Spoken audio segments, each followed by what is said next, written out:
bem-vindo ao novo encontro semanal do Comitê Sindical Popular da Rota Bioceânica. E hoje temos dois convidados especiais. Vamos falar sobre direitos humanos.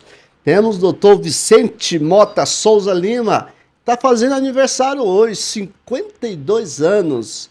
E o nosso companheiro de luta, o Orlando Almeida, ex-dirigente sindical dos bancários, membro do PT Nacional, do PT Estadual, e vamos falar sobre o impacto dos direitos humanos da Rota Bioceânica, a sustentabilidade social. E quero iniciar com você, primeiro, cumprimentando pelo aniversário, e seja bem-vindo à banca. Muito obrigado, Walter, estar novamente aqui com você, sempre é uma satisfação imensa, né? Parabenizar você pelo trabalho, para toda a sua equipe aí, e também os ouvintes aí que estão com a gente aí, né? Que você já tem um público cativo, um público diverso. É uma satisfação estar com vocês aqui. Obrigado. Seja bem-vindo, Orlando. Muito obrigado, Walter, nosso Valtão, uma figura importante, expoente nosso da classe trabalhadora. Agradecer também aqui a parceria ao lado aqui do Dr. Vicente, né, na Comissão dos Direitos Humanos da Ordem, né, dos Advogados, né, do Brasil. Acho que a gente vai conseguir fazer um bate-papo bastante produtivo, né, válido aqui, para que a gente possa ter umas conversas elucidativas, mas pelo menos também, né, provocativas. Acho que é um pouco isso. Seja bem-vindo, Orlando, seja bem-vindo, Vicente. O Comitê Sindical Popular da Rota Bioceânica, quando ele surgiu com o objetivo de fazer debates com a sociedade civil organizada, com os movimentos sociais e com os movimentos sindicais, para verificar os impactos positivos e negativos. E do nosso ponto de vista, os impactos positivos é o corredor, é a economia, né, a sustentabilidade econômica. E nós, do movimento social, discutimos o impacto negativo. E dentro dos impactos negativos tem uma pauta muito importante que vai atingir todo o Mato Grosso do Sul, especialmente a região de Porto Murtinho, onde a fronteira Brasil e Paraguai vai ser um corredor, vai ter acesso de povos, dentro desses povos, Brasil, Argentina, Chile, Paraguai, e as culturas vão se misturar, né? Então vai dar grandes impactos. Na parte negativa dos impactos, quero fazer uma pergunta para o Dr. Vicente. Como que você tem a visão, e para você também, Orlando, serve essa pergunta para você também, como que vocês têm essa visão da centralização da política de direitos humanos que vai fazer o desenvolvimento positivo essa região do Brasil-Paraguai? Bom, Walter, se for do aspecto do direitos humanos na área ambiental, a gente sabe que existe impacto, né? Uma rota daquela, ela vai trazer benefícios, claro, duradouros, né? E permanentes para a região, que é o desenvolvimento, né? Agora, o desenvolvimento sustentável. Obviamente que a gente está observando pelo aspecto econômico, né? Da economia. E isso vai ser uma mão dupla. Na verdade, vai ser uma rota de escoamento da produção da região centro-oeste, né? Que vai desafogar o Porto de Santos e vai minimizar a quantidade de dias para chegar o nosso produto de exportação, né, para fora.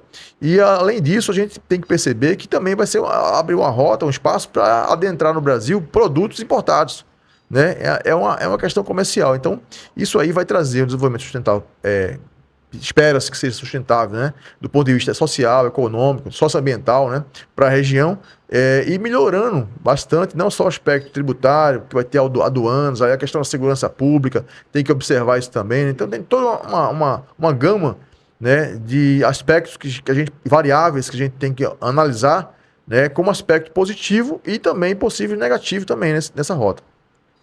Orlando, dentro dos povos, nós falamos muito na política da mulher, racial.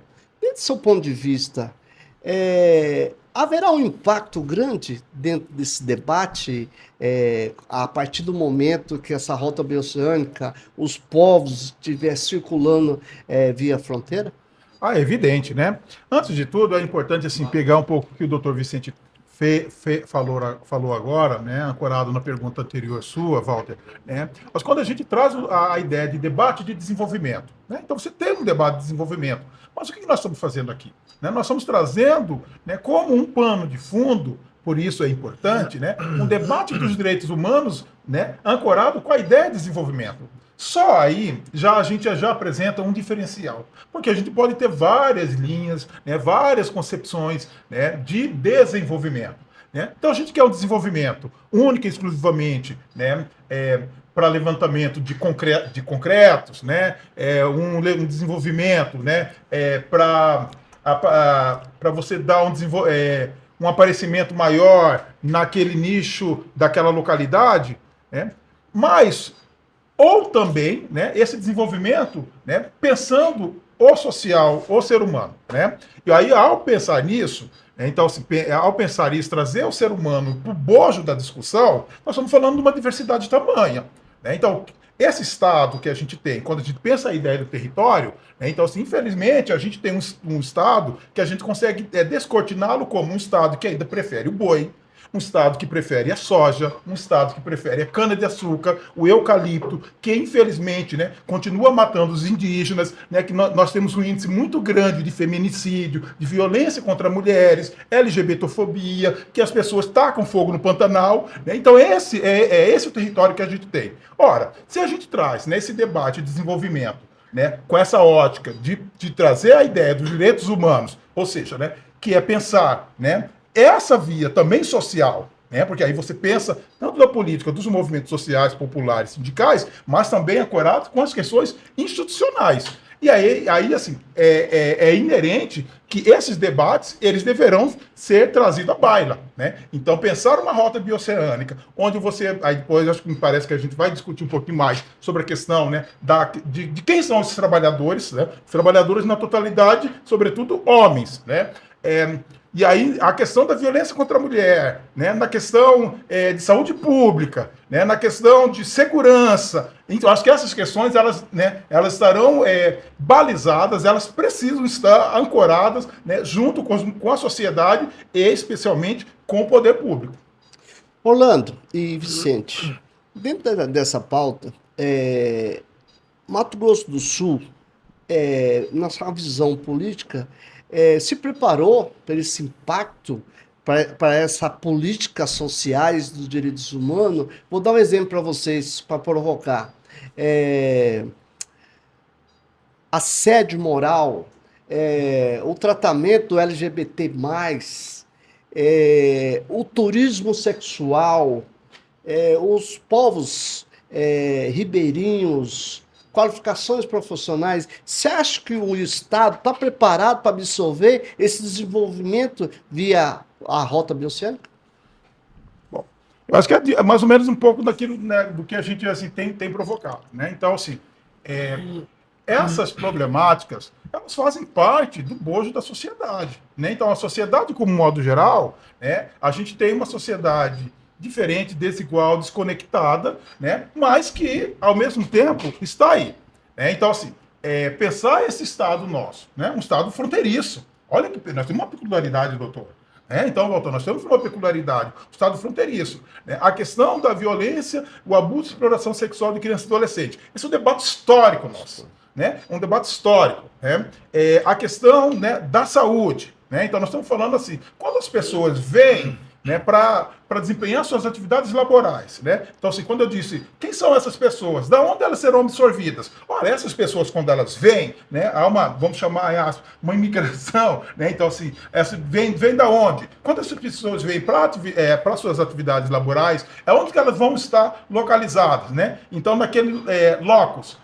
Mas elas vêm com tudo. O que é esse tudo? Ela vem com as suas angústias, elas vêm com as suas preocupações e elas também vêm com as suas doenças mentais e fisiológicas. Então, isso aí a gente precisa pensar, né? Então, assim, isso impacta, então, na questão, né, do preparo desse local, né? Se vai ser a cidade, se vai ser o papel do setor público, né, do investimento, do financiamento, o papel, né, de que empresas estarão, na verdade, desempenhando, né, esse papel de absorver esses trabalhadores e trabalhadoras, mas garantindo, né, evidentemente, né, direitos essenciais. Então, assim, pensar os direitos humanos sob a ótica do mundo do trabalho, nós não temos como fugir, né, de princípios, declarações balizadas na Declaração Universal dos Direitos Humanos, Organização Internacional do Trabalho, né, pautas, né, históricas e que custou muito caro para nós, para a classe trabalhadora, e que, evidentemente, elas estarão aí. Mas não basta somente estar aí.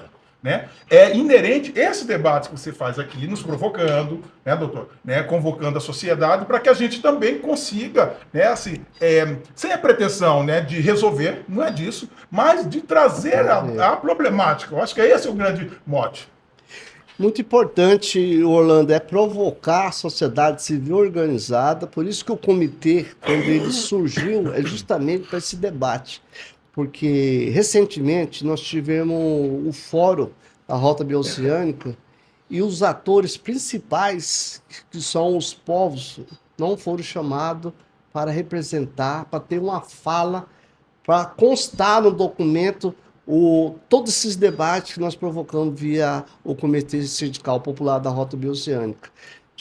Quero cumprimentar aqui a presença registrar do doutor Palermo, Laís Palermo, membro coordenador do comitê, um dos fundadores do Comitê Sindical Popular da Rota Bioceânica, juntamente com o Sandro Mar. Vicente, os acordos internacionais. Recentemente, nós temos uma discussão, o Mercosul, com o governo Lula, organizando o Mercosul. Ele estava na presidência, né? Recentemente ele passou a presidência. Tá chegando o acordo da União Europeia. Esses acordos internacionais, eles surgem efeito com essa rota bioceânica na questão mais jurídica agora, do efeitos trabalhista, fiscais, segurança pública. Do seu ponto de vista, nós precisamos evoluir mais ou do jeito que está os acordos, ele toca? Então, Walter, a sua pergunta foi muito pertinente, importante, né? Porque, veja bem, olhar a rota bioceânica tem que ser olhada do ponto de vista do viés da globalização, né? O mundo é globalizado e tudo que acontece num lugar afeta outro, né? Então, por exemplo, os tratados internacionais, o direito do trabalho, por exemplo, ele é direitos humanos, está no artigo 6º da Constituição Federal. Né? Se você olhar o princípio fundamental da República Federativa do Brasil, a dignidade e o valor social do trabalho aparece lá no primeiro artigo. Então, isso aí não é à toa, né? Porque a nossa Constituição é de 88, apesar de ser de 88, ela recebeu e se apropriou de vários princípios, né? Inclusive da Declaração Universal de Direitos Humanos de 48, que fala do trabalho decente. Tá? Eu acho, salvo engano, é o artigo 26. E tudo isso tem relação com o ODS. Eu acho que o ODS 10 e o 16 falam disso, né? De justiça social, então o trabalho decente. Então todas essas questões ligadas ao trabalho, que tem a ver com direitos humanos, que são objeto de tratados internacionais, do qual o Brasil é signatário, e acaba entrando na nossa Constituição, fazendo parte da nossa Constituição. Né? Então, assim, é muito importante a gente ter essa compreensão e perceber o direito humano não só no ambiente do restrito da nossa Constituição Federal, porque o Brasil já foi condenado várias vezes no Tribunal Penal Internacional, né? Existe Corte Interamericana, então tudo isso, o Brasil é signatário de tratados, então tudo isso tem que ser observado no cumprimento dos acordos, né? Entre o Brasil e os países signatários dos direitos humanos de 48 e também a aplicação disso na prática, né? E agora com a rota bioceânica mais ainda, porque está havendo uma precarização imensa das relações de trabalho, das condições de trabalho, inclusive pelo avanço da tecnologia. Né? A tecnologia está avançando e está suprimindo o indivíduo, pessoa humana, da relação de trabalho. Por exemplo, agora há pouco teve um projeto na Câmara de Deputados para garantir a presença humana do professor em sala de aula, porque já tem robôs, né, que estão ensinando em sala de aula. Tem aí vários cursos de inglês fechando, porque o cara vai pagar R$60 no IA para ficar falando o dia todo com IA. Então ninguém, hoje em dia, tá havendo facilidade? Tá havendo. Né? O sindicato bancário, o maior, foi bancário.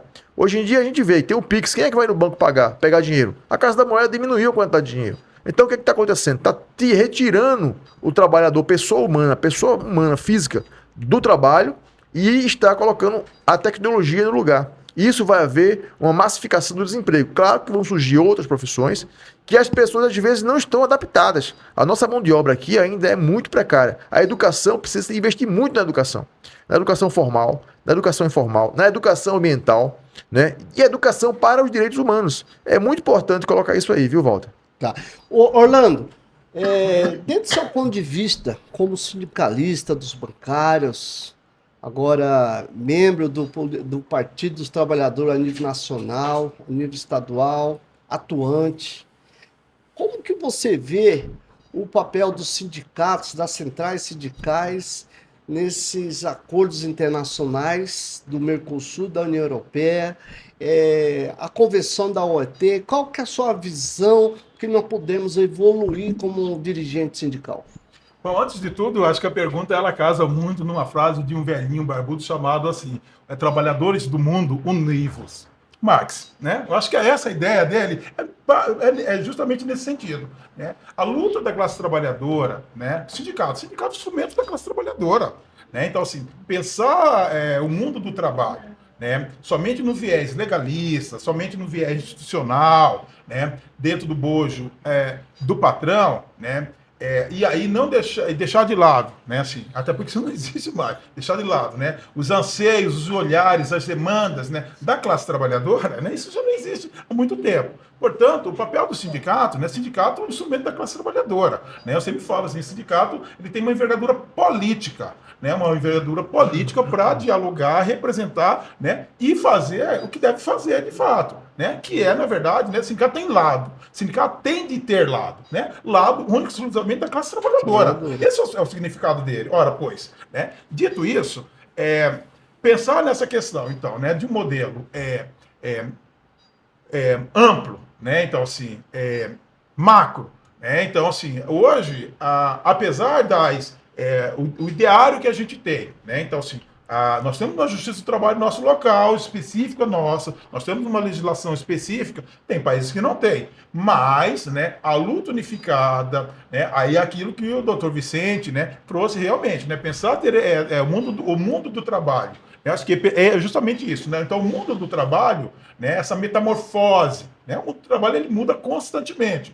Agora, é inerente que, de fato, né, as categorias, e especialmente os sindicatos assim, se confunde com os dirigentes. Exato, entendeu? O sindicato, né, ser dirigente sindical tem que ter lado, tem que ter compromisso. É nesse momento, é o que eu falo, né? Ser dirigente sindical, você se dedica, você entrega naquele momento, né, um dos melhores momentos da sua vida laboral para o coletivo, né? Então, esse é o papel né? E ser dirigente sindical não é da noite para o dia. Né? Você não é assim, ganhei, agora não é. Nesse dirigente sindical, você tem um percurso histórico de vivências, de acertos e de erros, né? Mas que vai formando esse dirigente sindical. E aí, somado a isso, na pergunta do questionamento, né, que você nos traz, né, assim, é isso, né? Essas mãos dadas, né? Aquilo que o Marx está dizendo lá, trabalhadores do mundo univos, né? É justamente isso, né? Pensar na ideia de rede, né? Ninguém mais pensa único exclusivamente. Então, assim, pensar um sindicato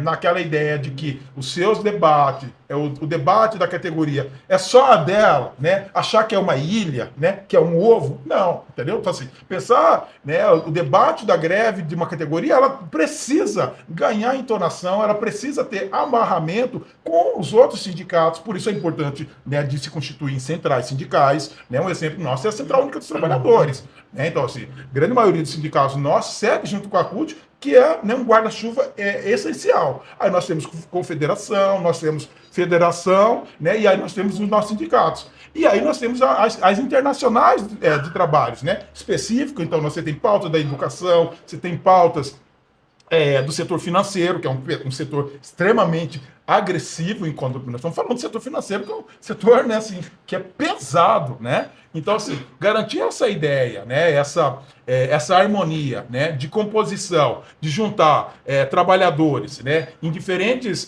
olhares, percepções, isso é fundamental. E aí, evidentemente, é isso, né? É se dar as mãos, pensar e colaborar para a gente materializar mais, né? Declarações, nominatas, normativos, mas que sejam dentro de um bojo que tenta, na medida do possível, abraçar um todo maior. Orlando, você tocou num assunto muito importante sobre o dirigente sindical não ter uma visão de ilha. Ele tem que ter uma visão geral, porque ele, como dirigente, ele está representando uma coletividade da categoria profissional onde ele saiu e também uma representatividade dos trabalhadores do Brasil. Como nós falamos dos trabalhadores do Brasil, nós falamos de direitos humanos, falamos em meio ambiente, falamos sobre a política salarial entre homem e mulher, falamos sobre a cor racial, percentual de emprego, dentro do seu ponto de vista. A legislação brasileira, confrontando com a do país do Mercosul, há muita diferença, ô Vicente, porque recentemente, há uns 10 anos atrás, foi assinada uma carta de Assunção, aonde países do Mercosul se compromete a seguir a melhor forma possível do direito trabalhista. Você, na prática, isso é uma realidade ou é uma utopia? Não, isso aí, Walter, muito boa a pergunta. Isso aí pode ser aplicável. Entretanto, Walter, a gente tem que entender que cada país tem sua soberania.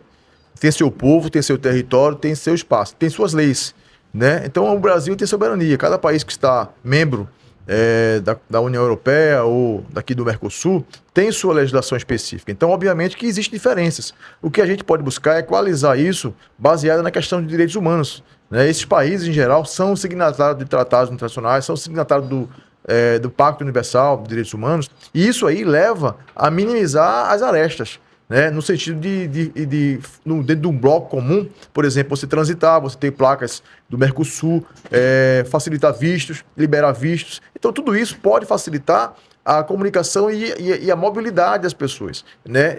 Entre esses países que vão fazer parte da rota bioceânica, né? Lembrando também que a relação que foi falada agora há pouco da questão sindical, o sindicato tem que se reinventar. Tudo está mudando. E o sindicato também está mudando. E se o sindicato fosse ruim, não existia sindicato patronal. Existe sindicato patronal também. Então o sindicato é muito importante e aí que está. As pessoas precisam entender, se situar, ter o sentimento de pertencimento. Primeiro, ela tem que se conhecer.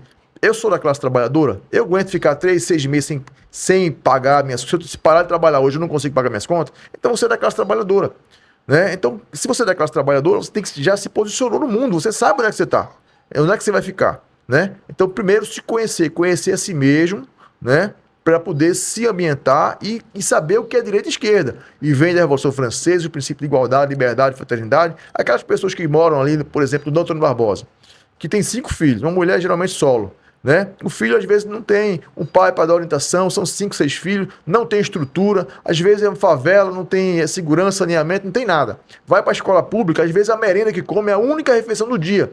Não tem celular, e às vezes quando tem, não tem internet. E eles é um excluído digital, né? Essas pessoas da periferia, que são cidadãos no Brasil, precisam sim do reconhecimento da cota, do pé de meia. E essas são políticas sociais importantes para poder trazer a igualdade. Porque quem tem dinheiro, quem mora no Carandá, aqui no centro, come 5 vezes por dia, tem carro, tem dinheiro, tem condições. Essas pessoas que moram na periferia vão ter que disputar com aquela pessoa uma vaga na federal. Então não existe igualdade. O Estado tem que entrar ali para estabelecer igualdade, porque a liberdade já tem.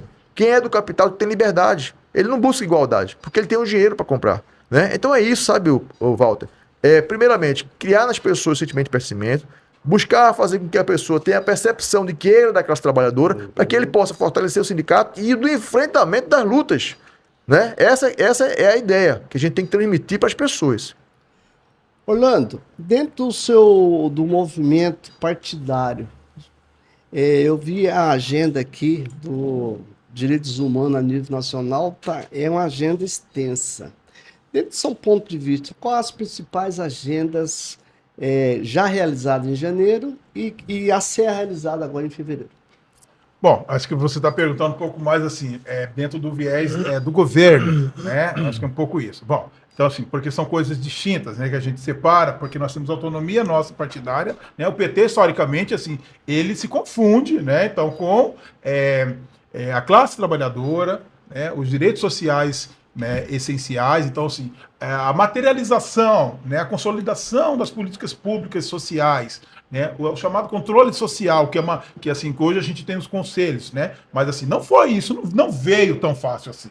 Isso pertence, na verdade, de um movimento que a gente tem historicamente, né, doutor Vicente, né? Então, assim, você tem movimentos, né, de luta em defesa do SUS, né? Você tem movimentos, né, com vários setores da sociedade na defesa da pauta da criança, né? E quando a gente vai pro debate do governo, né, aí é claro, né, o PT é majoritariamente, né, claro, porque eu falo, partido disputa poder, né, partido não é movimento social, não é movimento sindical, não é movimento, né, partido é partido, né, então assim, essa é a diferença, né, ele transita, mas a gente também tem a preocupação de não aparelhar os movimentos, né, porque não tem sentido. Né? Então, sindicatos, entidades populares, né, serem aparelhadas, né, por partido. Né? O partido ele tem que ter o papel do partido está ali, né, dentro da sua estrutura, né, organizacional, né, com as suas divergências internas, né, mas o debate dos direitos humanos, né, quando a gente fala nos governos, né, do PT, né, assim, se confunde com a própria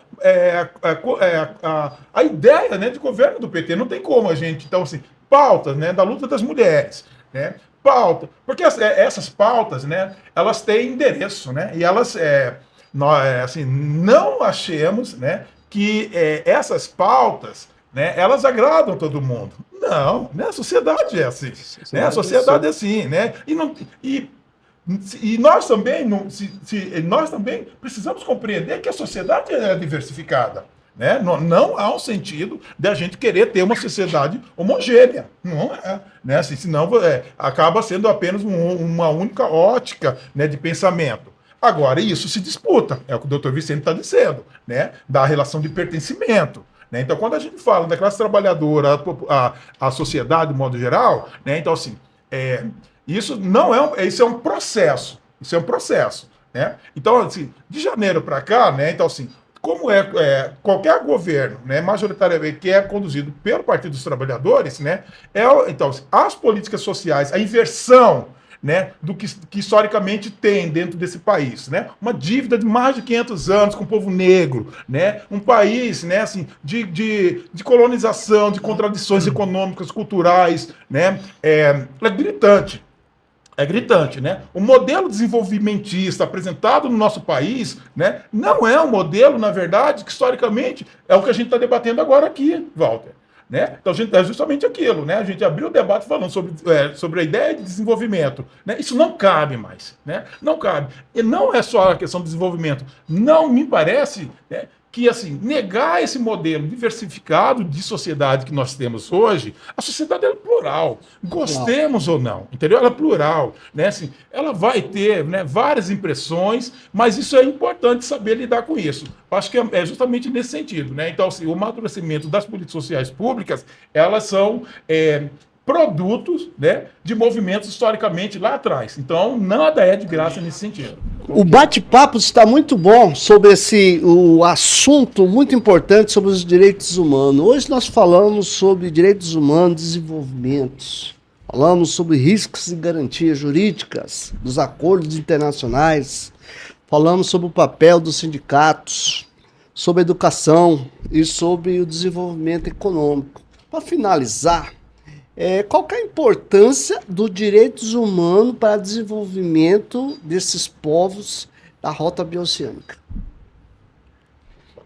Bom, antes de tudo, eu acho que é isso, né? Assim, os direitos humanos, para esse desenvolvimento, independente desse desenvolvimento, Valtão, né?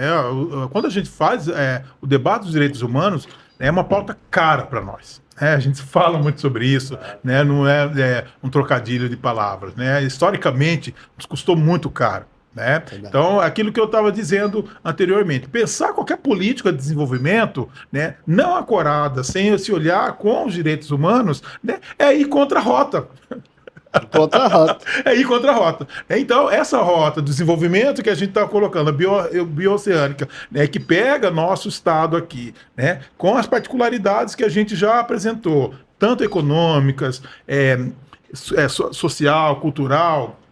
Aí, essas particularidades, elas são essenciais, mas trabalhar, né, ter esse olhar, né, como base também a questão do DH, que é os direitos humanos, né, vai ser essencial para que a gente consiga minimamente, né, apresentar uma maior confiabilidade, né, uma maior harmonia, inclusive de desenvolvimento, né, da preservação de garantia de direitos, da preservação de garantia, né, do conjunto, de um modo geral, desse nosso território. Acho que essa deve ser a mensagem. Né? E não perder o foco, né, Orlando? E não perder o foco, evidentemente. Né? Acho que não perder o foco. Que é o papel do comitê toda semana. Não é isso, Vicente? É isso aí.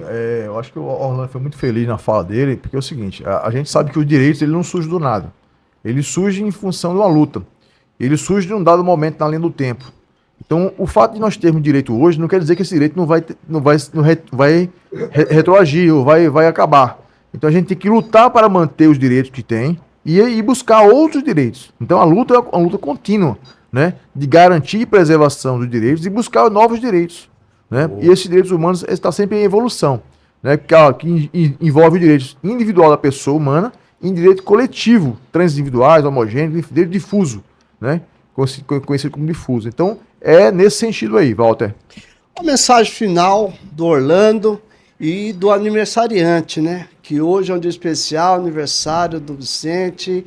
Uma mensagem para o movimento social, para o movimento sindical. Mensagem nossa, primeiro de agradecimento, Walter. Acho que esse movimento que você faz, ele é extremamente pedagógico, didático, transformador. Ele é bonito no ponto de vista de levar, né, essa discussão, né? E a mensagem é que, assim, nós, trabalhadores, a sociedade, né, as entidades, os movimentos sociais organizados, nós não temos de ter preguiça. Nós não temos preguiça para lutar, para reafirmar. E o debate dos direitos humanos estarão, doa quem doer, né, na rota central dessa rota bioceânica. É isso. Boa. A minha mensagem, Walter, é dizer o seguinte aos nossos ouvintes, né, que é importante a participação e a cidadania ativa no processo democrático, enquanto a gente tá luta para manter a democracia. Porque a gente sabe que existe pauta de direito, extrema-direita, que visa reverter isso aí. Então a gente tem que manter a luta, manter-se fiel e estudar os direitos humanos, né, buscar sempre atualizar, né, para que essa luta a gente possa vencer cada dia uma etapa diferente. Então a gente vai buscar, através dos direitos humanos, garantir minimamente aqueles direitos básicos, né, sine qua non, né, os mínimos existenciais. É isso aí. Obrigado a todos e a todas. Até a próxima.